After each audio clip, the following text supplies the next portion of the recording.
being a woman in a Muslim environment is not a hindrance. At least it wasn't so much for me.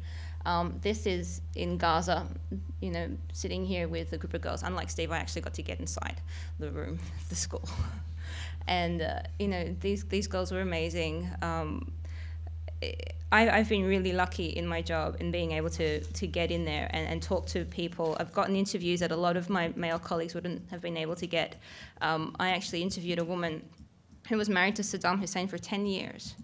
And I'm the only person to have ever interviewed her because she would refuse to speak to a man, and we spoke in a room together, just the two of us, in Arabic the whole time, and it's the only interview she ever did. And it was something that I was able to do because of the fact that I was a woman and I had the Arabic, and you know, she felt comfortable enough with me to talk, and it was really important for her. This was 2003. Everyone was still looking for Saddam, and she was being, you know, investigated by the American military. So, you know, it was a really big deal.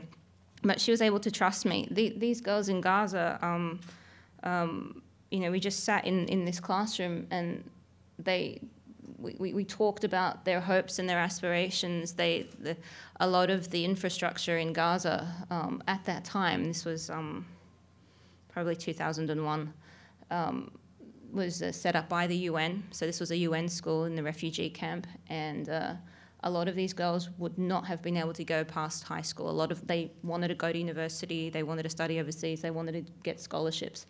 And a lot of them knew that they couldn't, because they couldn't afford it, because the scholarships were so rare, and because if there were any opportunities, it would probably go to their brothers instead. But just the fact that they were, and you know, they were like 14, 15 years old, and a lot of them spoke perfect English, you know. So, you know, every day I met girls who just, you know, defied expectations and showed me that the future of you know, their generation was not particularly what people thought, you know, this hardened, radical, more extreme generation to come following, you know, the one that is now present. You know, being embedded in Iraq, we have a bureau, and I spent a lot of time in the bureau, but when I would go off on embeds, I was also able to do things that a lot of other people couldn't do.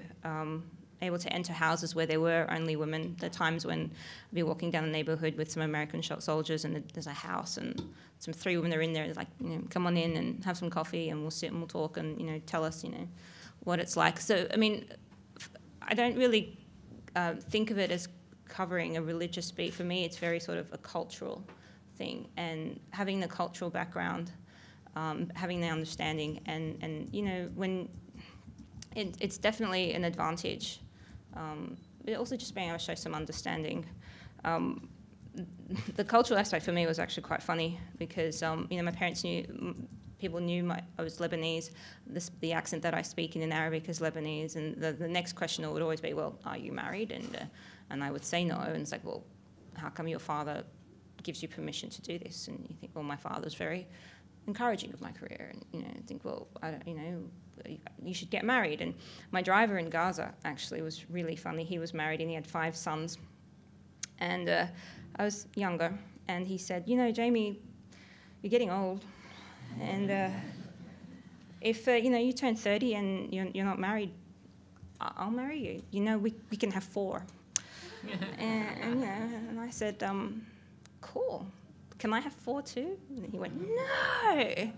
But, you know, it's just, we had a lot of back and forth about why he can have 4 and I can't have 4. But just the, you know, being able to have that conversation and being able to laugh about it is, you know, it's important because you learn and they learn, and just as you're understanding and trying to see through the stereotypes that you might have, they're also doing the same and seeing through the stereotypes that they have. I mean, the idea of a Western woman walking around in a T-shirt in Gaza, walking, you know, interviewing people, was for a lot of people, you know, quite foreign and you know, bizarre, and a lot of people didn't understand it, and you know, sort of, again, you know, this idea of you have to represent some security agency, you have to be doing something other than actual reporting. Reporting can't really be that independent.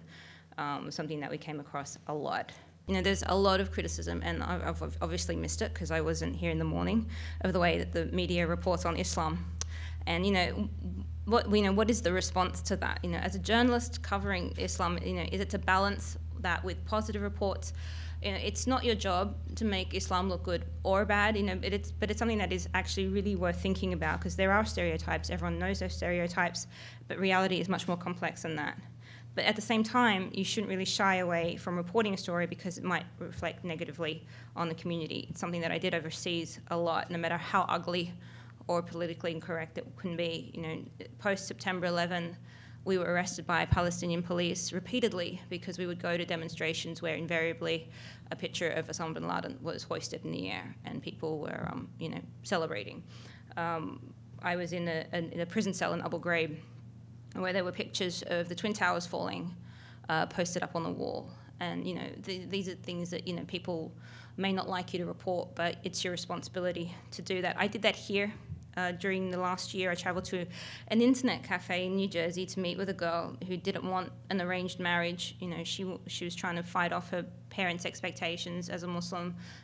She was 25 years old, and as far as most of her family was concerned, she was too old, and much too old to still be single. I went to Jonesboro last year to report on the killing of a 25-year-old Pakistani girl, allegedly at the hands of her father, because she supposedly wanted out of an arranged marriage. These are things that are unpleasant, but they happen. And our job is to tell the stories, no matter how ugly they may be. They're the reality. Some of them are beautiful and some of them are ugly. And some completely undermine the stereotypes and show them to be thin and meaningless, but others reinforce them, then they may be nonetheless true. In so many ways, reporting on this community is like reporting on the ultimate American story. There are new generations of Americans made just like generations of different communities who came here in the past. They built their lives here and they've thrived. Support for Voices and Visions comes from the Social Science Research Council, the SSRC, leading innovation in the social sciences and educating the next generation of social science researchers.